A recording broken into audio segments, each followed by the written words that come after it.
Hi மக்களே, வணக்கம். இன்றைக்கி லஞ்ச் பாக்ஸ் ரெசிபி ஒன்று செய்து காட்ட போகிறேன். புதுமையாகவும் இருக்கும், ஆனால் வந்து நீங்கள் இதுவரையிலும் செய்தே இருக்க மாட்டீங்க இந்த ரெசிபி. வாங்க எப்படி செய்யலான்னு சொல்லி பார்ப்போம். இது வந்து சுண்டக்காய் பொடி, அதாவது வந்து பச்சை சுண்டக்காய் இருக்கு இல்லைங்களா, அதை வந்து நான் வந்து இட்லி பொடி மாதிரி செய்து வச்சுருக்கேன். நான் வந்து வீடியோ போட்டிருக்கேன், அதில் நான் சொல்லியிருப்பேன் சாதத்துலேயும் போட்டு சாப்பிட்லாம் அப்படின்னு சொல்லியிருப்பேன். ஆனால் வந்து எப்படி இதை செய்யணும்னு சொல்லிட்டு நிறைய பேருக்கு தெரியாது. அதுக்காகவே வந்து நான் கொஞ்சமாக வந்து உங்களுக்கு இந்த பொடியை வந்து எப்படி பயன்படுத்தலாம்னு சொல்லிட்டு ஒரு ரெசிபி செய்து காட்டுறேன். இது வந்து இட்லிக்கு, தோசைக்கு, சாதத்துக்கு எல்லாத்துக்குமே வந்து ரொம்பவே சூப்பராக இருக்கும். ரொம்ப ஹெல்த்தியான ஒரு பொடிங்க இது. வீட்டில் வந்து பச்சை சுண்டைக்காய் மரம் இருக்குது, செடி இருக்குது. அதுலேருந்து வந்து நிறைய காய் இருந்துச்சு. அதை வச்சு நான் வந்து இட்லி பொடி இந்த மாதிரி பண்ணி வச்சுருக்கேன். இது வந்து வெளியே தான் நான் வச்சுருவேன், ஃப்ரிட்ஜில் ஸ்டோர் பண்ணணுன்னு அவசியம் இல்லை. அப்பப்போ வந்து நடுவில் வெயில் அடிச்சதுன்னா வெயிலில் வந்து கொஞ்சம் நேரம் மூடி திறந்து இப்படி வச்சுருவேன், அவ்வளோதான். வாங்க இப்போ என்னெல்லாம் தேவைன்னு சொல்லி பார்ப்போம். இதுக்கு நான் வந்து ஒரு குடமிளகா எடுத்துருக்கேங்க. ஒரு 2 பேர் சாப்பிட்ற அளவுக்கு நான் செய்து காட்டுறேன். ஒரு குடமிளகா, 2 தக்காளி கட் பண்ணி வச்சுருக்கேன். இதை நான் இன்னும் பொடியாக அரியணும். அடுத்து ஒரு பெரிய சைஸ் வெங்காயம் 4 கட் பண்ணி வச்சுருக்கேன். ஒரு 10 பல் பூண்டு, 1/2 டீஸ்பூன் மிளகு தூள், அப்புறம் கொஞ்சமாக வந்து மொச்சப்பயிர், விருப்பப்பட்ட பயிர் போட்டுக்கலாங்க. ஒரு கைப்பிடி அளவு ஒரு கொத்து கருவேப்பிலை. இவ்வளோதாங்க இதுக்கு தேவையான பொருள். அடுத்து இந்த பொடி. இது வாங்க எப்படி செய்யலான்னு சொல்லி பார்ப்போம். நான் இந்த வெங்காயமும் தக்காளியும் இன்னுமே வந்து பொடியாக கட் பண்ணிக்கிறேன். இந்த கலவை சாதம் செய்கிறதுக்கு ஒரு டம்ளர் அரிசி வந்து நம்மளுக்கு வந்து தேவைப்படும். கொஞ்சமாக வந்து ஒரு 200 கிராம் மட்டும் அரிசி போட்டு சாதம் வந்து உதிரியாக வடிச்சிக்கலாம். இந்த கலவை சாதத்துக்கு 1 டம்ளர் அரிசி வடிச்சிக்கலாம். சாதம் வந்து நல்லா உதிரியாக வந்துருச்சு, கரெக்டாக இருக்கும். இப்போ இதை வடிச்சிடலாம். சோறு உதிரியாக வரணுன்னா இந்த மாதிரி கண்ணு வடி இருந்துச்சுன்னா அதில் வடிகட்டிடுங்க. நல்லா வந்து ஆறின மாதிரி இருக்கும். இது அப்படியே ஆறிட்டு இருக்கட்டும். குடமிளகா கட் பண்ணியாச்சுங்க. உங்களுக்கு விருப்பப்பட்ட மாதிரி சைஸில் கட் பண்ணிக்கோங்க. தக்காளி வெங்காயம் இந்த மாதிரி பொடியாக கட் பண்ணிக்கோங்க. ஒரே ஒரு பச்சை மிளகாய் எடுத்துக்கோங்க. பூண்டையும் வந்து 1க்கு 2 அப்படி கட் பண்ணி வச்சுக்கோங்க. ஒரு கொத்து கருவேப்பிலை உருவி வச்சாச்சு. வாங்க இப்போ எப்படி செய்யலான்னு சொல்லி பார்ப்போம். கேஸில் ஒரு கடாய் வச்சுக்கலாம். கடாய் காயிட்டோம். ஒரு 3 டீஸ்பூன் அளவு ஆயில் ஊற்றிக்கலாம். நான் நல்லெண்ணெய் யூஸ் பண்ணுறேங்க. எண்ணெய் காஞ்சிருச்சு. கடுகு உளுத்த பருப்பு போட்டுப்போம். அடுத்து பூண்டு போட்டுக்கலாம். ஒரே ஒரு பச்சை மிளகா லேசாக கீறி இருக்கேன், ஃபுல்லாக வந்து அறுக்க வேண்டாம்.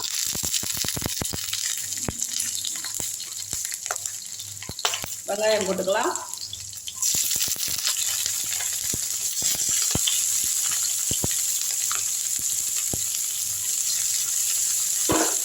நல்லா வதக்கிட்டுருங்க. இந்த வெங்காயம் வதங்கிறதுக்குள்ளவே இந்த மொச்சப்பயிரை போட்டுக்கலாம். இது கொஞ்சம் வேகணும், அதனால் எண்ணெயிலே போட்டுடலாம். இதுவும் சேர்ந்து நல்லா வதங்கட்டும்.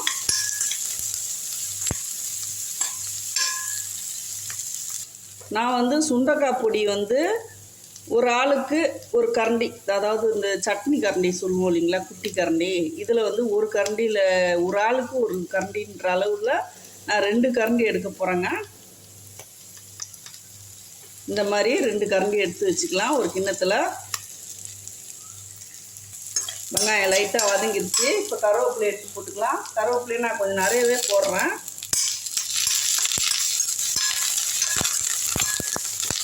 நல்லா வதக்கி வச்சுருங்க. அடுத்து தக்காளி போட்டுக்கலாம்.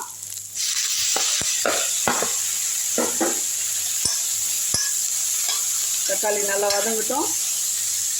சில பேருக்கு வந்து சாப்பாடு வந்து ஜூஸியாக இருந்தால் தான் பிடிக்கும், சில பேருக்கு ட்ரையாக பிடிக்கும். ட்ரையாக சாப்பிட விருப்பப்பட்டவங்க என்ன பண்ணுங்கள், ஆயில் ஊற்றி கருவேப்பிலையும் ஒரே ஒரு காஞ்ச மிளகா போட்டு இந்த சுண்டக்காய் பவுட்ரு இருக்கு இல்லைங்களா, இது வந்து அப்படியே எண்ணெயில், நல்லெண்ணெயிலையோ தேங்காய் எண்ணெய் ஃப்ளேவரோ எந்த எண்ணெய் பிடிக்குமோ, நெய்யோ ஏதோ ஒன்று போட்டு இந்த ஆயிலில் வந்து இதுலேயே எல்லாமே கலந்துருக்கு, இது அப்படியே போட்டுடணும். போட்டுட்டு வதக்கி சாதத்தை போட்டு நீங்கள் தின்னிங்கன்னா அந்த கலவை சாதமும் ரொம்பவே சூப்பராக இருக்கும். இது வந்து ஜூஸியாக மாரடைக்காமல் ஜூஸியாக வேணுன்றவங்க நீங்கள் இந்த ஸ்டைலில் தக்காளி வெங்காயம் சேர்த்து விருப்பப்பட்ட காய் போட்டு கூட நீங்கள் செய்யலாம். நான் இந்த மாடலில் இப்போ செய்து காட்டுறேன். ட்ரையான மாடல் இன்னொரு நாள் நான் செய்து காட்டுறேன். நல்லா வதக்கி விட்ருங்க.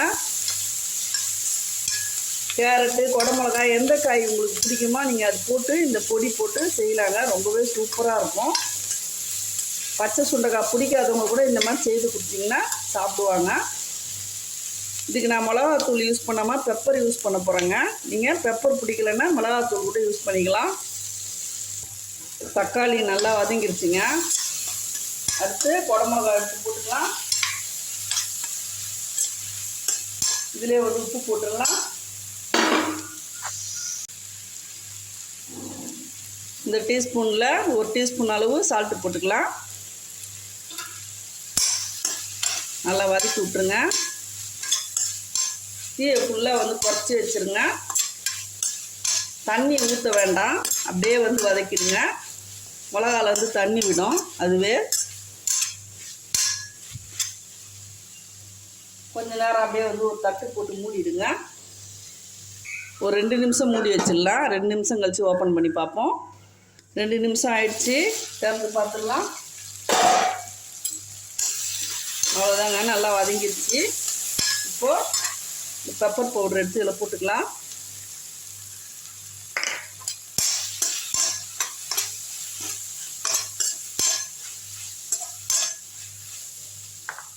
அடுத்து சுண்டைக்காய் பவுடர் இதையும் போட்டுப்போம்.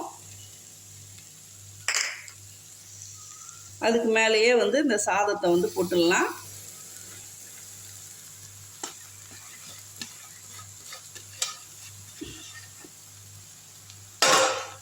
நல்லா கிண்டி விட்டுருவோம். ஃப்ளேமை ஃபுல்லாக கம்மி பண்ணி வச்சுக்கோங்க. ஹையில் வைக்காதீங்க. உங்களுக்கு உடனே நீங்கள் சாப்பிட்ற கெட்டி கொடுக்குற மாதிரின்னா முட்டை சேர்க்க தேவையில்லை. நீங்கள் உடனே சுட சுட சாப்பிட்ற மாதிரின்னா நீங்கள் முட்டை 2 முட்டை உடச்சி ஊற்றுனீங்கன்னா இன்னும் டேஸ்ட்டு ரொம்பவே அருமையாக இருக்கும். நல்லா கிண்டி விட்டுருங்க. உப்பு கொஞ்சம் கம்மியாக இருக்குங்க. நான் ஒரு 1/2 டீஸ்பூன் அளவு போடுறேன்.